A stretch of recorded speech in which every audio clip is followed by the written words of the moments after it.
Welcome to Conversations with Kay. I'm Kay Ryder.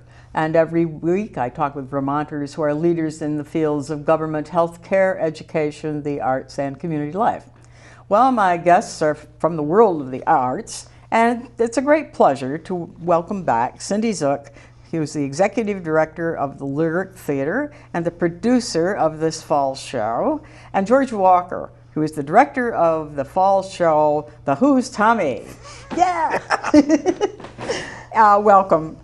It's always fun to have people here from the Lyric Theater. Let's start out by asking, who were the Who? Well, rock band, part of that British invasion, sort of the second wave of the British invasion. Certainly, sort of the bad boys of rock in many ways. The Beatles were very camera friendly and family friendly, and then the Who had an edge to them, and that was what distinguished their rock from others. Okay. Now, why is the Who's Tommy something so new for Lyric?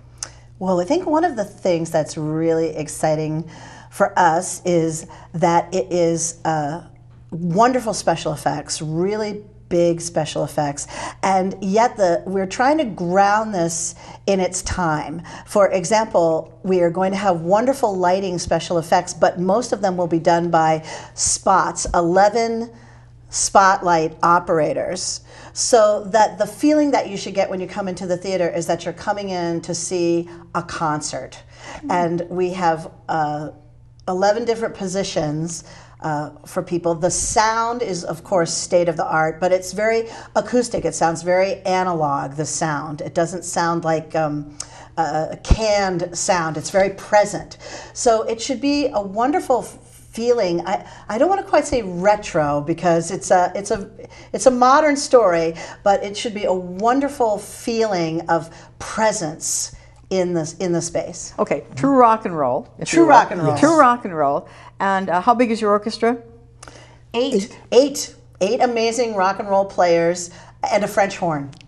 Oh, French horn. French horn is iconic. In fact, our French horn player was so excited to play this part because the French horn part in Tommy is an iconic French horn part. Do do do do do do do. Great. Signature. Yes, Yeah, exactly. Yeah, amazing. I wouldn't have put that instrument with Tommy, but well. Go back and listen to the soundtrack. Yes. Yeah, Very present. there you played the go. French horn? I probably didn't even hear it. Isn't that amazing? Where will Lyric Theater be performing, Tommy? At the Flynn. At the Flynn, right. And when, Syndi? We'll be there from November 10th through the 13th, and 5 performances. Okay. Yeah. Okay, one of which is a matinee, right? 2 matinees. Oh, 2 matinees. Yes. Okay. Thursday night, Friday night, Saturday afternoon, Saturday night, and then one on Sunday afternoon. Good, yeah. Well, the Who is, that's kind of my era in a way. Although I must say, in some ways, I like the Beatles better. But Buddy Holly was my true love. Oh, there you go. yeah. But anyway, can you tell our audience something about the story of Tommy? Absolutely. Yeah. It's grounded in the beginning of World War II in London, the Blitz, the story of initially the story of his parents, how they meet, a whirlwind romance. He goes off to war, becomes a prisoner of war, and she believes that he is killed. Young Tommy is born, and the surprise return of Captain Walker. Thank you.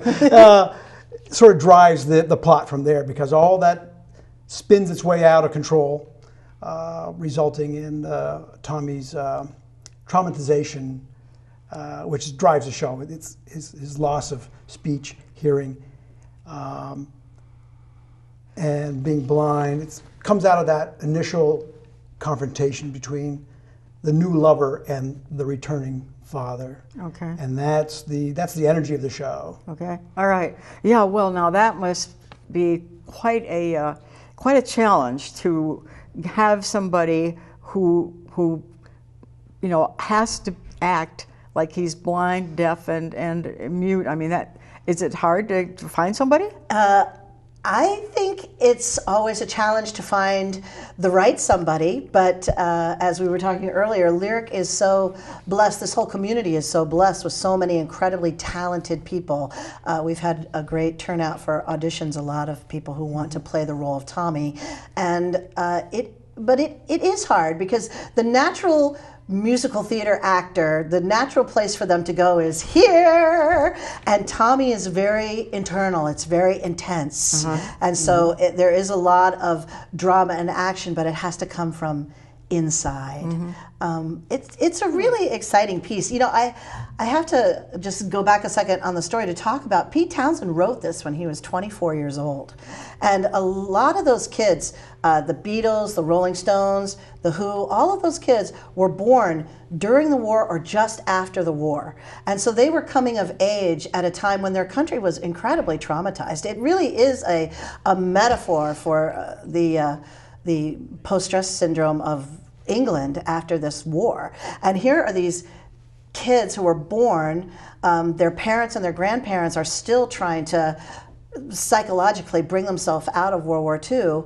And as a generation, they really just wanted to have some joy and think of the future. And all of those great bands, those British invasion bands, wrote that music, that great rock and roll music, to think about the future and forward thinking, to come out of this sort of traumatized World War II. Right. And Tommy really reflects that. The Who were very young when they did this. It was considered the first rock opera.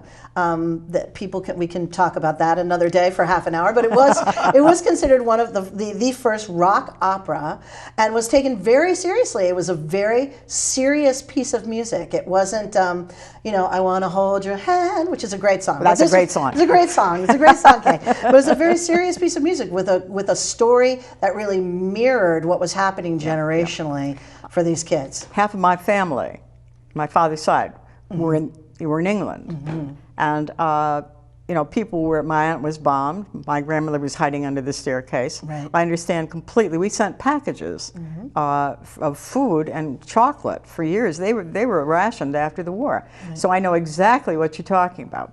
Right. Wanting to just, hey, let's get on with it, or something like that. Yeah. You know what I mean? The kids were like, let's go. Yep. And Tommy is the character that takes us on that journey, that amazing journey, Right. which is a wonderful song. Right. Now he becomes a pinball genius, and we can talk about that a little later, maybe. But how are your auditions going in general? Great. Oh, Yes, that's nice. absolutely. That's Wonderful good. talent That's coming. good. Well, now this is set in England, but I assume you don't have English accents? Not to the extent that they would affect the narrative. I mean, we want to use proper stage presence, diction, and almost virtually all the show is sung.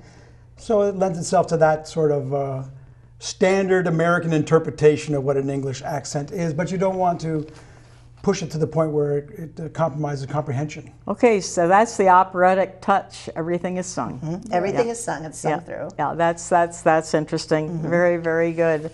Now, how many actors, George, are playing Tommy? I mean, you obviously go through an age span here. Yeah, so we have actually three. We have the youngest Tommy, who is animated and then traumatized. We have a 10-year-old Tommy who spends his entire time of the show in that state of deprivation, followed by the oldest Tommy, who is animated. He functions both as a narrator in the beginning and then eventually takes his rightful place as Tommy, the animated one, and drives the second act. All right. Well, that's certainly how. People don't necessarily know what pinball machines are now. And could you talk about that a little bit, George? Well, it's like the precursor of video games: steel ball, flippers, lots of bumpers to bounce off of, scoring points, multiple scoring opportunities, and it was quite a phenomenon. It's been around quite a while, actually, if you do the research. But the point is that it was something that the youth embraced at that point in time.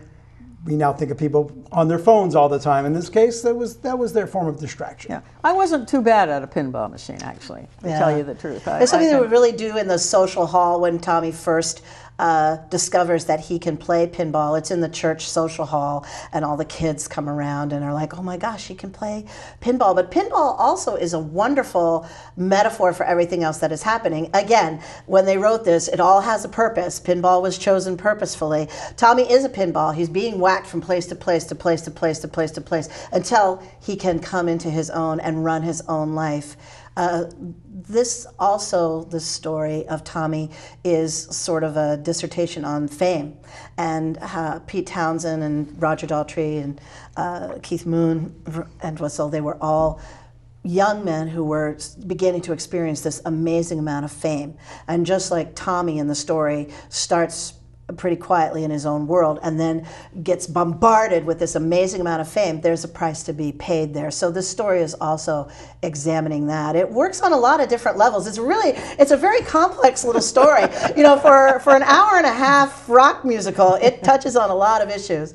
Right. It certainly sounds like that. And the family dynamics too, yes. Obviously. I mean, so George, why have you always wanted to do Tommy, direct Tommy? I read that you were a big fan of this. Well, I'm of that generation as well. But what I enjoy about it is you take this wonderful music, has all this power of rock and roll, and yet they collaborated with Broadway to create a nice narrative, to really hang a story on it, and turning these characters into real people, and driving the point home about the context of it. Gives all the music even greater weight and gravitas. It makes it more exciting when you start to believe in these people, see them as real people, and we're telling their story. This is really grand storytelling. You get out of the pure rock mode and you start saying, well, this is theater. Theater's about telling a story. Mm-hmm. So we will tell this story of these people and this point in time and all those issues that affected them with all this wonderful music. And when the people grow into that music and grow into the excitement and power of and the drama of that rock music, it just makes for great theater. It does. Yeah. Now, is it funny? Is the show funny?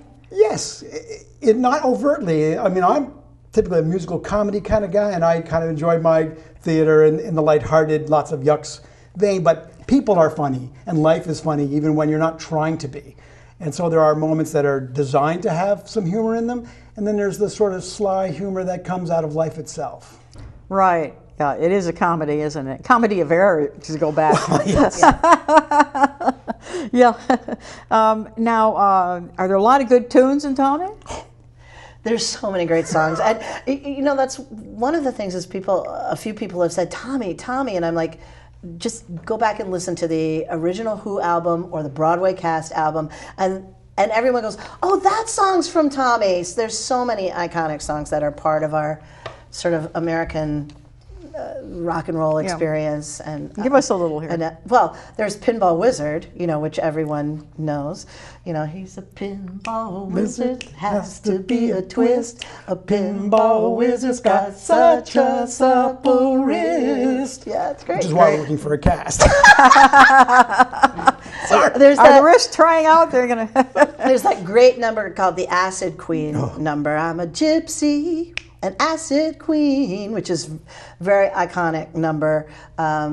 There's a beautiful song that was written for the Broadway musical that they wrote for Mrs. Walker. I Believe My Own Eyes. That Pete Townsend worked on another song for the Broadway show. It's a beautiful song for Mrs. Walker, expanded Mrs. Walker's part with a gorgeous song. Now, Mrs. Walker, she's very important, isn't she? Yeah, she is.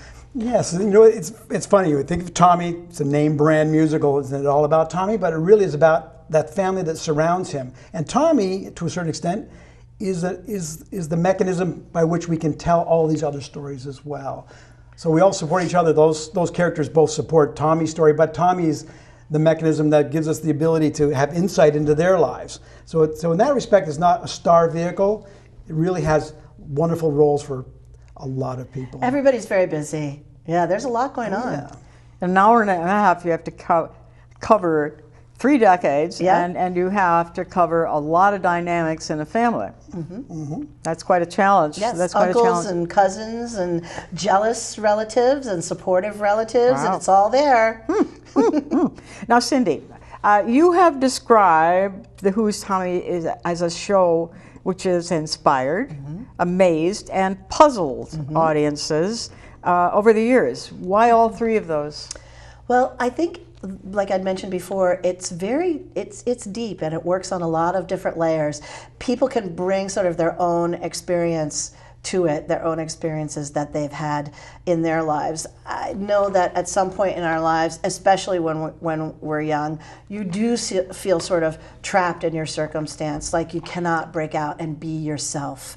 And Tommy sings this wonderful song about being free and having new sensations and growing to be able to embrace who he is.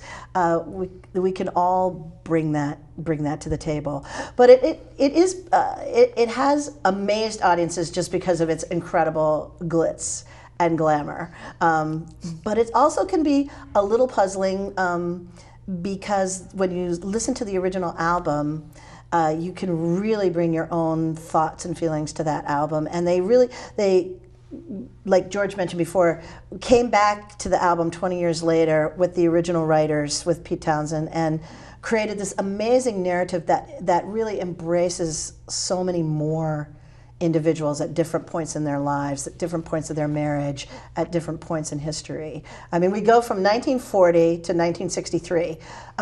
A lot happened in the world between 1940 and 1963. A lot of really important, seminal, historic events occurred, and that's all touched on in Tommy and how it affected the British people, and certainly therefore Right, we went affected from us. wartime to having rationing, to the Marshall Plan, to NATO, to what have you, the Iron Curtain, all these things that happened, the Korean War. I mean, so much happened in those decades. Those were, and I myself, actually, when this music came, I loved this music, the Beatles and music like this. I loved it because, up until then, we'd all sung the same music. Yeah. And suddenly young people had something different. And it's gone on that way ever since. And of course we had the Vietnam War too coming along. We had a lot of hard things coming, which we didn't know about. But that music was wonderful.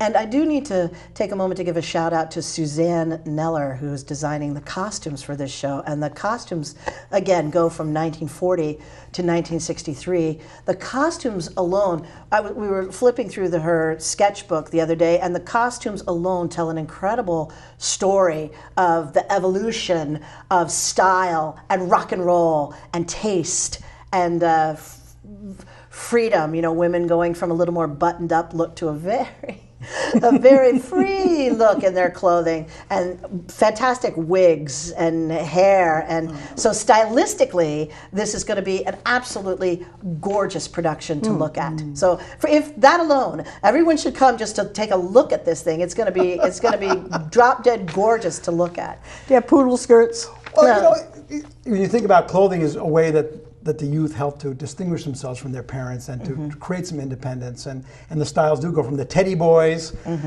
through to the mods and rockers. Are you a mod or are you a rocker? Yes, well, they didn't get along very well, did they?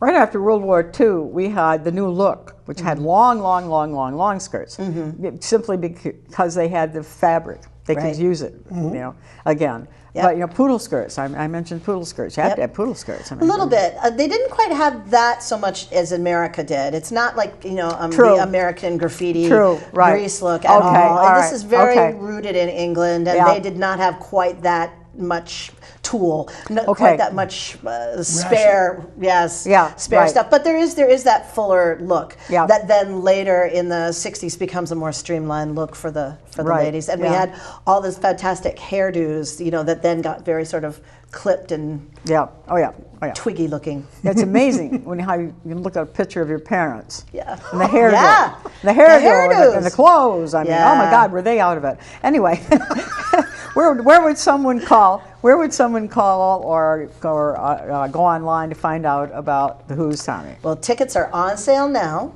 and they're on sale through the Flynn box office. So you would go to flyntix.org to get tickets. But if you'd like to find out more about the Lyric Theater Organization, which you should, amazing, since 1974, one of the largest volunteer community theater companies in the United States, you would go to our website at www.lyrictheatrevt.org, or you can call. We're going to put that stuff up at the end of the program, Great. I'm sure. Very good. It's on right now, actually. Hey, all right. There you go. Now, Lyric's been around quite a while, and the two of you have really been there with Lyric, seen it grow, and done a lot for it.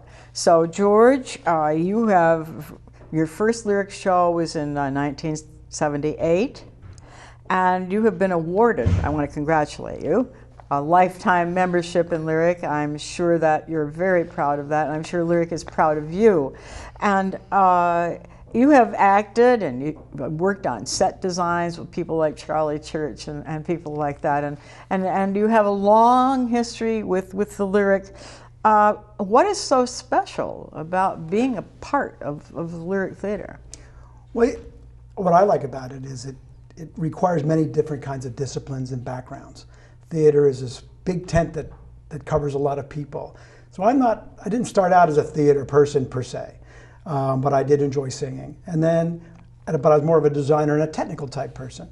But once I got into it, just it's the infectious nature of the beast and the people that you work with, I enjoyed performing. But at the same time, I said, there's opportunities for me to use my intellect to do designs. I'm a hands-on kind of guy, worked out of a toolbox, so it gave me the opportunity to build things, to be creative in all those different ways. It encompasses many different kinds of creativity. And I spent about a third of my time as a performer on stage, another third as a hands-on builder of things, and another third more of administrative as a producer. I've produced 4 shows, or a set designer, or do photography.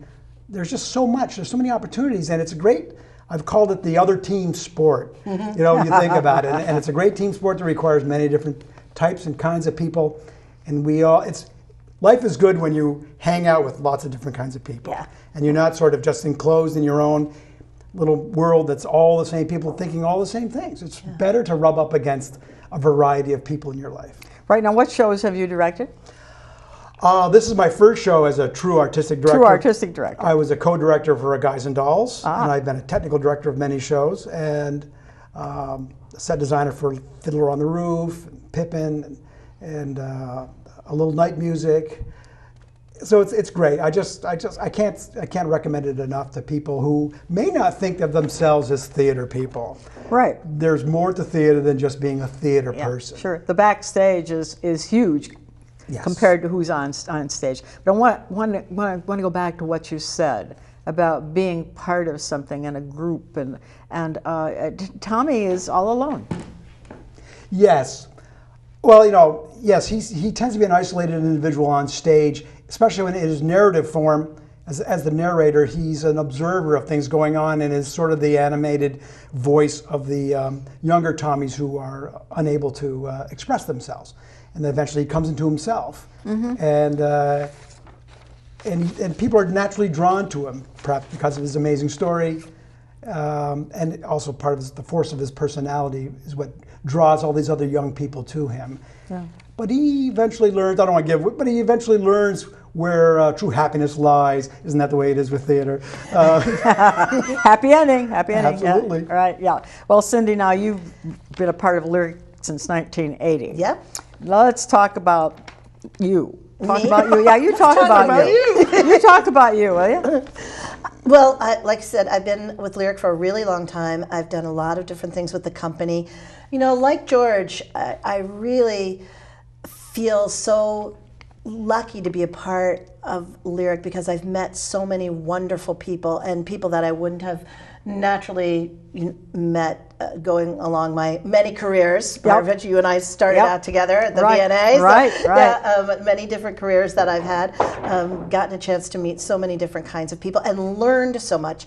Lyric theater and the theater in general is still one of the only places we have left that skills can be transferred down from older people to younger people without a lot of fuss and bother. It just happens naturally. It's just come on, I'm going to help you learn how to sing that note better. Come on, I'm going to help you learn how to paint that set. And it happens in such a natural environment of joy that everyone should be doing theater. Amen. Everyone should be doing theater in some way in their lives, because you really learn so many different wonderful skills in a setting that allows you to